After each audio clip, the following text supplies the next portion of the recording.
আপনি বিপদে পড়েছেন, আপনি আল্লাহর কাছে দোয়া করবেন, আপনি নিজে দোয়া ইউনুস পড়বেন, আল্লাহর কাছে হাওমাও করে কানবেন। এটা হলো কোরআন এবং সুন্নাহর নির্দেশ। আর সমাজের প্রচলন যে আপনি আমাদের মাদ্রাসা আল ফারুকে বা সুন্নাহ সেন্টারে চলে আসবেন, আর সুন্নাহ মার্কাজুস সুন্নাহ ট্রাস্টে চলে আসবেন, আমাদেরকে 2,000, 2,50,000 টাকা দিয়ে দেবেন, আমরা আপনার জন্য দোয়া ইউনুস খতম করে দেব। আপনার জন্য সহজ কোনটে আর আমাদের জন্য স্বার্থ কোনটে? আপনি কি বিষয়টা বোঝেননি? আপনি হয়তো মনে করবেন আমরা গুনাহগার, আমরা রাখলে তো আল্লাহ শুনবে না। এটাই হলো সকল শিরক কুফুরের মূল। আমরা একটু বোঝার চেষ্টা করি। একটা ছোট্ট বাচ্চা আছে, মা বদরাগী।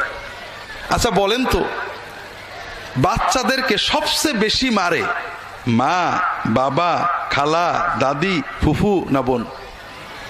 হ্যাঁ, তার মানে সবচেয়ে বাচ্চাদেরকে অপছন্দ করে মা, ঠিক না? হ্যাঁ হ্যাঁ, নানি মারে না, দাদি মারে না, বোনেরা মারলেও দু একটা গাল দেয়, বাপ মাঝে সাঝে, আর মা সব সময়। তো যেহেতু মা সব সময় মারে, একটা বুদ্ধিমান ছেলে চিন্তা করলো আমার মার সে খারাপ দুনিয়াতে কেউ নেই। অথবা চিন্তা করলো মা আমার খুব ভালো, আসলে সন্দেহ নেই, তো মাটা খুব বদরাগী, মা আমার কথা শুনবে না, বুঝেছি রাগ করেছে। ওর যখনই কোনো কিছুর দরকার হয় ও সঙ্গে সঙ্গে দাদির কাছে যায়, অথবা বড় আপুর কাছে যায়, অথবা আব্বুর কাছে যায়, যে আব্বু মার বলে দাও একটু দুধ খাবো, কি ভাত খাবো, কি বাথরুমে যাব। দাদি অথবা আপা অথবা আব্বা বলে দেয়। এই রকম ছেলেকে মা কি পছন্দ করে না অপছন্দ করে? পছন্দ করে। হ্যাঁ, যে ছেলে নিজের মনের কষ্ট, ব্যথা, বেদনা মায়ের কাছে না বলে অন্যের কাছে যে বলে তার মাধ্যমে মাকে বলে, মা কি ওই সন্তানকে ভালোবাসে না বিরক্ত হয়? যদি কোনো সন্দেহ থাকে বাড়ি যেয়ে মায়ের কাছে বা বউয়ের কাছে জিজ্ঞেস করে দেখেন।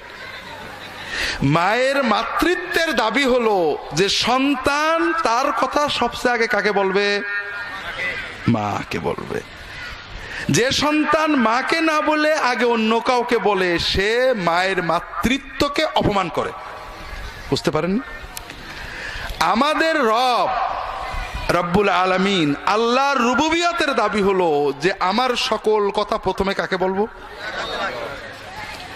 কোন বান্দা যদি বিপদে আপদে তার কথা আল্লাহকে না বলে অন্যের কাছে বলে, আল্লাহর রুবুবিয়তকে অপমান করে।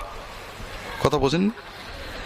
যদি কেউ মনে করে মা বদরাগী, মা আমার কথা শুনবে না, আরেকজনকে দিয়ে বলায়, রাত দিন কিছু হলেই খালি বাপের দিয়ে দাদির দিয়ে বলায়, ওই ছেলেকে মা দেখতে পারে না, বিরক্ত হয়।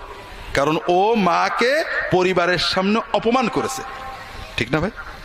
যে ছেলে, যে বান্দা বিপদে আপদে কষ্টে আল্লাহর কাছে না চেয়ে অন্যর দিয়ে আল্লাহর কাছে চাওয়াই, ওই বান্দাকেও আল্লাহ দেখতে পারে না। সে আল্লাহ রুবুবিয়তকে অপমান করেছে। আল্লাহ কাফেরের দোয়া শুনে আল্লাহ কোরআনে বলছে, কুল মা ইয়া'বু বিকুম রাব্বি লাউলা দুআউকুম। তোমরা আল্লাহর কাছে দোয়া করো, এই জন্য তোমাদের আল্লাহ এখন ধ্বংস করেনি, নাই ধ্বংস করে তো। কাফেরদের, আবু জেহেলকে বলছে। আর আল্লাহ আমার দোয়া শুনবে না? দ্বিতীয় কথা হলো,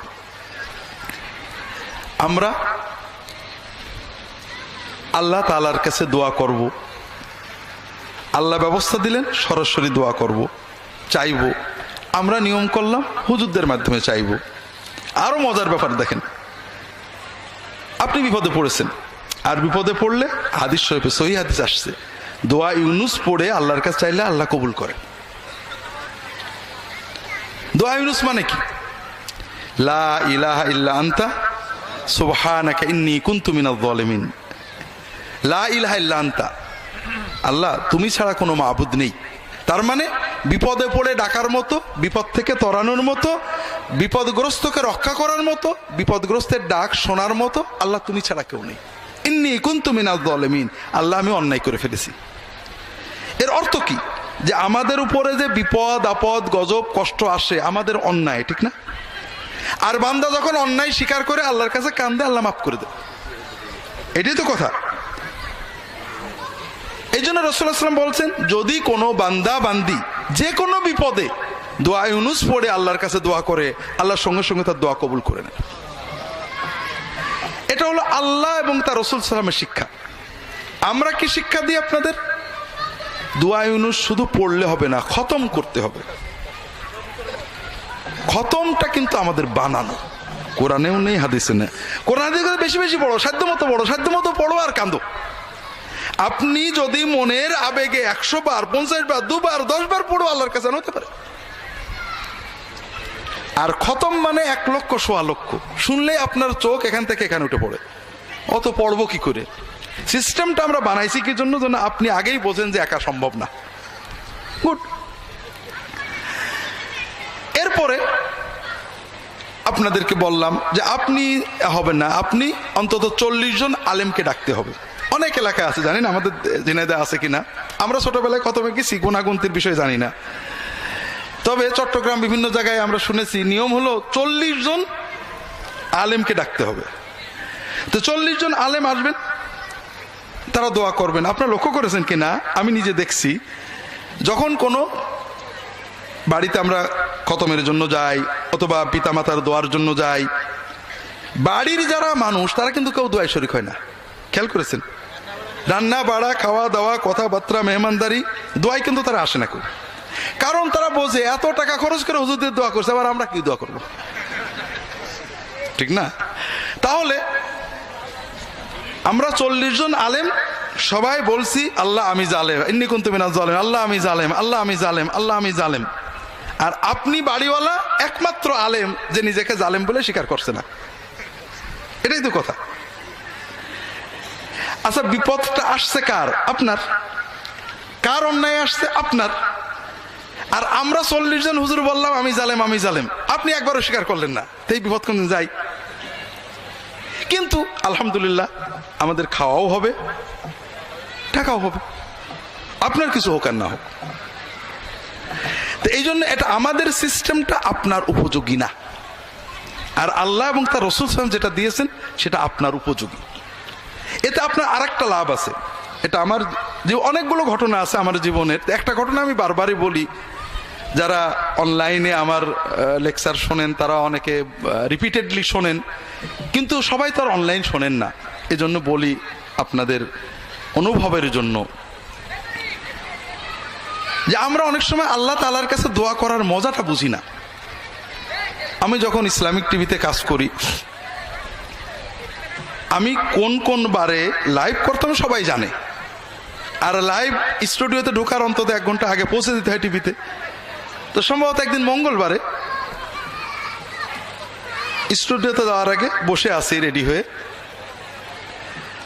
হঠাৎ 2 জন আসছেন, যতটুকু মনে আছে, যে স্যার আমাদের বাড়ি ঢাকাতে বিজয়নগরে, একটা বিপদে পড়ে আসলাম, আমার কিছু জমি আছে বিজয়নগরে, জমির দলিলগুলো একজন ডেভেলপারকে দিছিলাম, কয়েক কোটি টাকার সম্পত্তি, সেখানে হাই রাইজ বিল্ডিং করার জন্য। এখন ডেভেলপার জমির দলিল ফেরতও দিচ্ছে না, এগ্রিমেন্টও করছে না, টাকাও দিচ্ছে না। আর এরা তো বড় বড় কোম্পানি অনেক সন্ত্রাসী পোষে, আমার পক্ষে দলিল বের করার ক্ষমতা নেই। আমি খুব দুশ্চিন্তায় আছি, খুবই মনোকষ্টে, টেনশনে আছি। অনেকেই বলছে অমকের কাছে যাও, জেন দিয়ে বের করে দেবে, অমকের কাছে যাও, তদবিরে হয়ে যাবে। তবে আপনারা ইসলামিক টিভিতে বলেন যে তদবির বা জেন দিয়ে এগুলো করলে ঈমান থাকে না, তাই আপনার কাছে আসছি। আমার যদি কোনো সুন্নাত সম্মত ব্যবস্থা আপনি বলতেন, আমল তদবির, তাহলে দেখেন ভাই এই ধরনের কোনো আমল তদবির তো জানা নেই। তবে আল্লাহর কাছে চাইলে তো আল্লাহ দেন। মানুষের বিপদ থেকে রক্ষা পাওয়ার জন্য, মানুষের জুলুম থেকে বাঁচার জন্য রাসূলুল্লাহ সাল্লাল্লাহু আলাইহি ওয়াসাল্লাম কিছু দোয়া শিখিয়েছেন, সুন্নত দোয়া।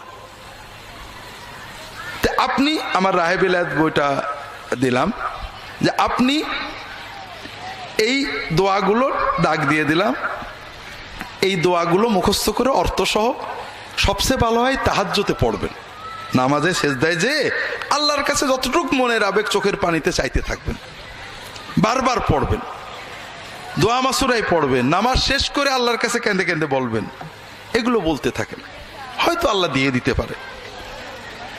এরপরে বিষয়টা মূলত আমি ভুলেই গেছি। মাসখানেক সম্ভবত পরে এসে ওই ভদ্রলোক আসছেন, বলে স্যার একটা সুখবর, কোনো বলা নেই কওয়া নেই, ওই লোকটা আমার বাড়ির দরজায় এসে বেল দিয়ে আমার ওই দলিলগুলো দিয়ে চলে গেল। তাহলে আলহামদুলিল্লাহ, মাশাআল্লাহ, আল্লাহর দয়া, আল্লাহর দয়া, আপনার সুন্নত দোয়া দিয়ে আল্লাহর কাছে দোয়া করেছেন, আল্লাহ কবুল করেছেন। তো না স্যার, তারপরে আমার মনটা খারাপ। কেন? যে আমি গত 1 মাস আপনার কথা মতো তাহাজ্জুদ পড়ছিলাম, আর তাহাজ্জুদের সেজদায় দোয়াগুলো পড়তাম, তে খুব শান্তি পাচ্ছিলাম, মনটা এত ভালো লাগতো। এখন আমার মনে হচ্ছে যদি আরো 6 মাস পরে আমার দলিলটা দিত তাহলেই ভালো হতো। কথা বুঝতে পারেননি? আল্লাহু আকবার। আপনি দলিলও পেয়েছেন, আল্লাহর ওলিও হয়ে গেছেন, আপনি আল্লাহর সাথে মহব্বতের প্রেমের মজা পেয়ে গেছেন, আপনি সব পেয়েছেন, ঠিক না? কিন্তু আপনি আমার কাছে এসে বসে থাকতেন, তাবিজ একটা নিয়ে যেতেন, আমার কাছে 1 লাখ টাকা দিয়ে যেতেন, আমি জেন চালান দেওয়ার কথা বলতাম, আপনি কিছুই পেতেন না।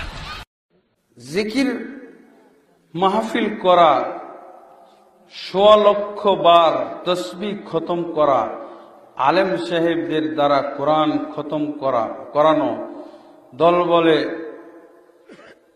যাই হোক দলবদ্ধ মোনাজাত করা, এইগুলি ব্যাপারে কোরআন হাদিসে কি আছে? আসলে কোনো খতম, আমি তো কোরআন খতম করব কি জন্য? কোরআনটা রিভাইজ দেওয়ার জন্য, এই সিস্টেম। কোরআন খতম দিয়ে মজুরি নেওয়ার জন্য না। কোরআন মজুরির উপরে, মজুরি ভিত্তিক কোরআন খতম, এটা ইসলাম খতম করার নামান্তর, ইসলাম নষ্ট করা। কোরআন খতম আমি অন্য স্বার্থে করব, দুনিয়াবী স্বার্থে না। আমি আখিরাতের স্বার্থে কোরআন খতম, কোরআন রিভাইজ দেওয়ার জন্য, আল্লাহর কালাম আদ্যপন্ত পড়বো, বুঝবো, জানবো, এই জন্য। কোরআন খতম আমি পারিশ্রমিক নেওয়ার জন্য, এটা হারাম, এটা বিদআত। এটা অন্য যত খতম, ওই খতমে ইউনুস এটাও না। দোয়াটা আছে, কিন্তু খতমে ইউনুস 1 লক্ষ বার, এটা কে বললো?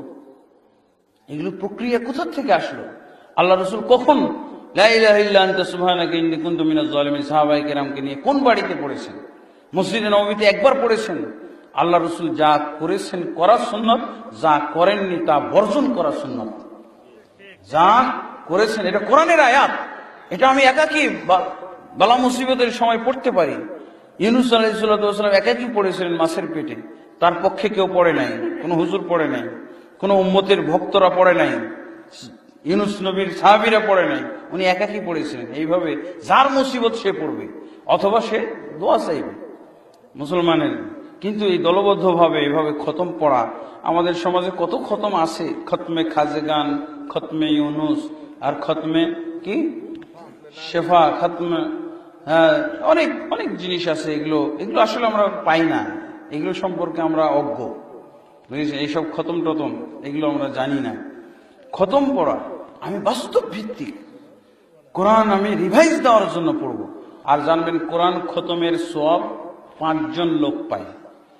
যিনি পড়ে উনি পায়, যিনি শোনে উনি পায়, আর যিনি শিখিয়েছেন উনি পায়, আর পিতামাতা পায়। কয়জন হলো? 5 জন।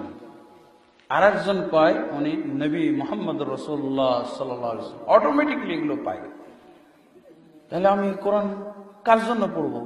আমরা পিতামাতার জন্য কোরআন পড়তে হুজুর নিয়ে আসি, কিন্তু আমি নিজেই শুনি না।